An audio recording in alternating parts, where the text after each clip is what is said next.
What's up, guys? It's John at National Sports Entertainment. And I wanted to go into basically more of the theory that I've had, and I think it's really coming to fruition. That being said, obviously every game in the series can go either way. So it's really looking like we're going to get Mavericks, Celtics, Israel, Hamas, which I think just makes sense. They've been really pushing it. And then you got Kyrie on Dallas. So if you watch any of my prior videos, not to sound braggadocious, but we called this a while ago. Beginning of the season, Celtics was our pick to win it all. I still stand by that. Now on the other side, again, the only teams that made sense to me were the Clippers, because I thought the new stadium, the Vegas odds look weird. And then you got the Mavericks, whose logo and colors are so close to Israel. You could say Timberwolves are, but they're really not. There's no gray in Israel. There's no green. But the blue and white, in my opinion, is just, they're the closest team to the Israel flag.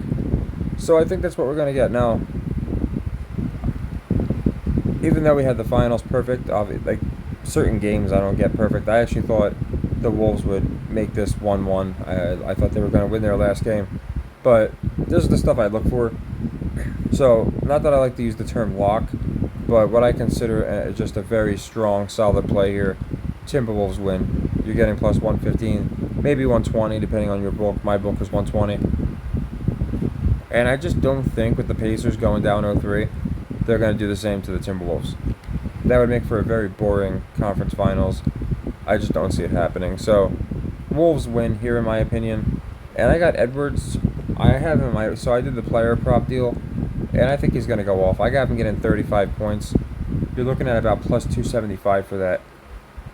He's had too many bad performances. They've pushed him like Michael Jordan. There's no way he just gets rocked to sleep and doesn't do anything. So I think Edwards goes off finally and has a 30 plus. I'm going with 35 for the odds. My luck will get 34, but I feel like if he gets 30, he'll probably get 40. I didn't want to take 40 because I feel like it was kind of high, but I think that's what happens. And then, Pacers might get a win or two, so they don't get swept. You never know. The Celtics might just sweep them. But then again, we have a lot of interesting dynamic between, got Luka, obviously. Didn't get MVP, and when he didn't, a lot of people said, to their credit on the channel, and I agree with them, he didn't get MVP. He's like the one guy out there. And then Tatum didn't get treated like a superstar this year. So it's like they reserved it for the finals, right? So yeah, I think that happens. As far as who wins, again, I have the Celtics winning. Does that mean Hamas is going to win? I really don't know. I don't look too deep into that. But again, if you watch my video about 10 days ago, before this round started, I went into the Israel-Hamas deal. And then months ago I did as well. It was when I think it was right before the playoffs. If you go, you could just find like all my playoff predictions, but it was one of those tier lists. A lot of people put those stupid tiers up where it's like favorite fast food joints, and on the left it'll have ratings from F to A, and it's got the different colors. I used that to basically plug in teams and where I thought they fit, and that was several months ago. And again, back then we had Celtics winning against either the Clippers or Mavs. I was admittedly very tossed on the two of them. So anyway, not again, it's not to sound braggadocious, but we've been way over the target. This might, and I think will be the first year, and the first season, I should say. And people can say it's obvious all they want, but so many people were telling me the Celtics were gonna flop. They're gonna get beat by the Knicks. They're gonna get beat by the Bucks. We were saying that a while ago. Or they're gonna get to the finals and lose. They're the 49ers of the NBA. All these different things, but again, Drew Holiday came up big in this game. I think, even though it's scripted, he's going to be the difference maker. For going to push Drew Holiday as the reason, and you have to have a nice, cohesive team. They just re-signed Brown. They didn't trade him for a superstar. So that's the reason I've loved the Celtics all year. And on the other side, again, Denver never made sense to me. They're not going to have them go back with all these other teams going back.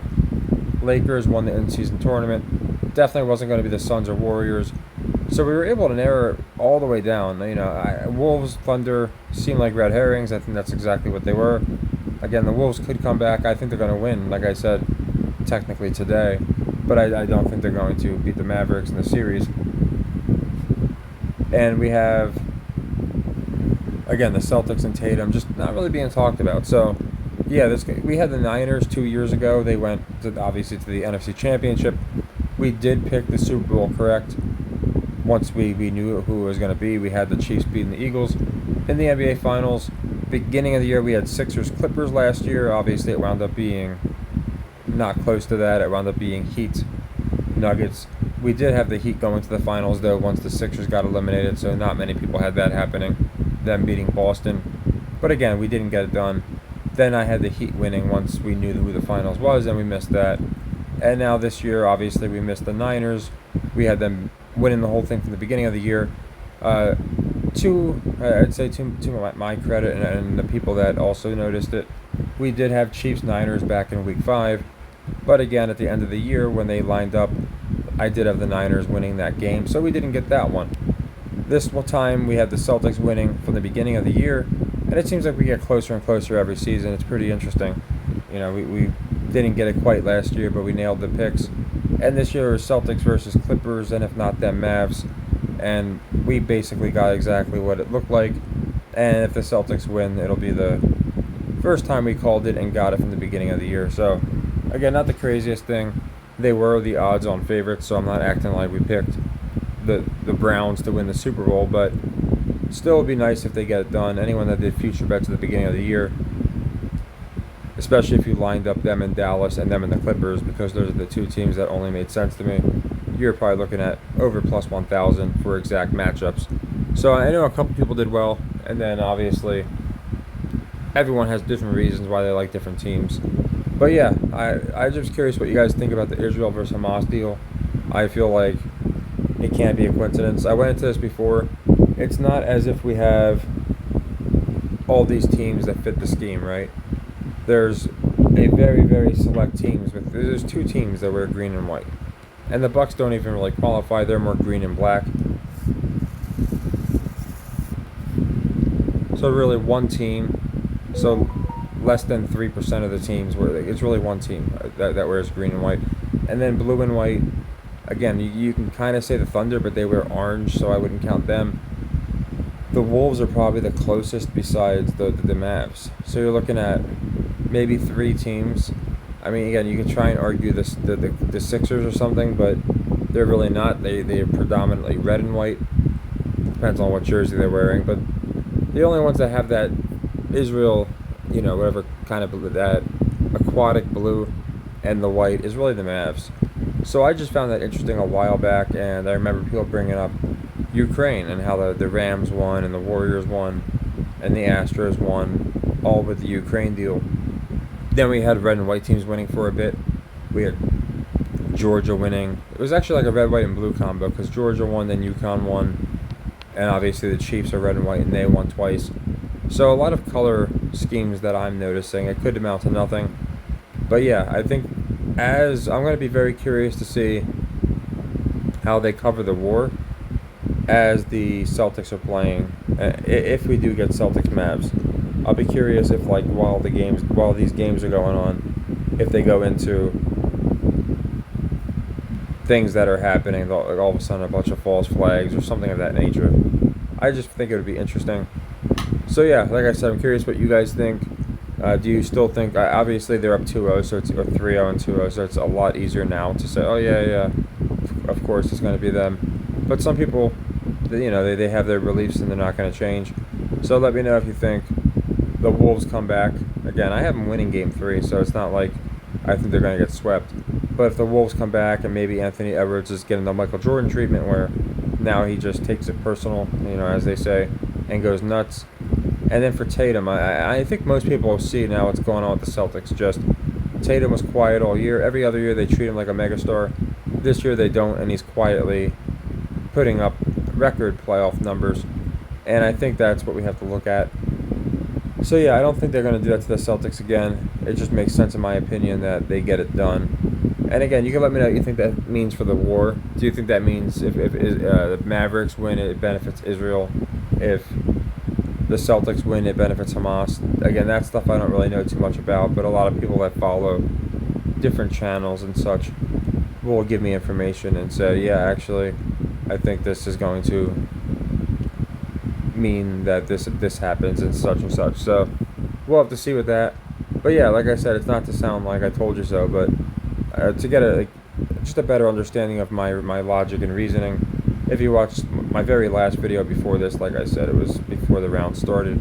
Why the Israel Hamas stuck out to me, or even if going back to the beginning of the year, I think I've probably done like 8 to 10 like playoff prediction videos total, because obviously I amend them and then I'll do another video and double down typically, like in every one we have the Celtics winning, and then with different matchups in the playoffs we went into different possibilities. But yeah, the Israel Hamas is an interesting one, and I don't see many other people talking about it, which is interesting because there's a lot of channels that go into the news aspect, the war aspect, the geopolitical aspect, and the symbolism. So maybe other people are talking about it. I haven't seen it, but to me it stuck out like a red flag.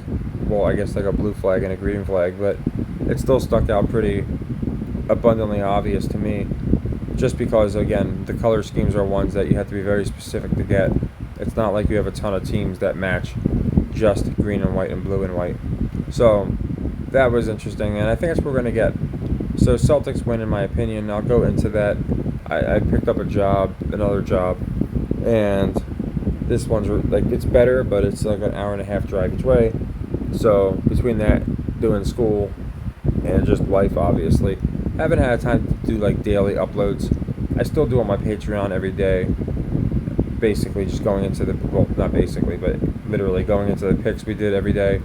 I cover baseball, tennis, all that stuff, all the basketball plays and props, how many units, like included in that obviously is like tomorrow's play. I have the Wolves winning and Anthony Edwards getting 35, so I do that. But as far as the analysis, it's just sometimes don't have a lot of time, and I try and make time if I can. So I had some time tonight, figured I'd go into just a bigger reason on why I like, again, is Israel Hamas with the Celtics here and the Wolves, or I'm sorry, the Mavericks. But yeah, with that all being said, I think it's just more and more obvious that we're not going to get two teams down 3-0. I think we're going to see Edwards go off 2-1, probably get it to 2-2, and then it's a series. And Celtics have been resting for like 10 days. They love to push that narrative where it's like, oh, this team's been resting for 10 days. I think they did it with the Heat last year, where the Heat went 7 games, but the Nuggets were pretty quick in their series. They swept the Lakers, so the Nuggets had all this resting time, and they did win it, right? They won it because apparently they had more rest. So maybe they run it back with the Celtics. I have them winning for different reasons, obviously. The logical reason is because they don't have a super team, and I think that's what they're trying to push in the NBA. You look at the Nuggets, and now you look at the Celtics. The teams that got humiliated are all super teams, and I think they know fans are tired of that, so they want teams that seem more organic to go far. The Knicks are a perfect example. I think they would have gone farther if they had like one more star. They'll probably get somebody, just one more draw, I should say, and then the Knicks can probably do something special. So it'll be interesting. But just wanted to kind of go into it. Again, it's some of the stuff we went into already multiple times, so I can't really say much has changed. But you can let me know what you think. If you think, nah, the Wolves are going to come back, or nah, it's going to be Mavs, Celtics, but I have the Mavs winning. Whatever you have, I always am interested in people's opinions, and I always appreciate you guys. So just let me know what you think. Take care, and happy earnings.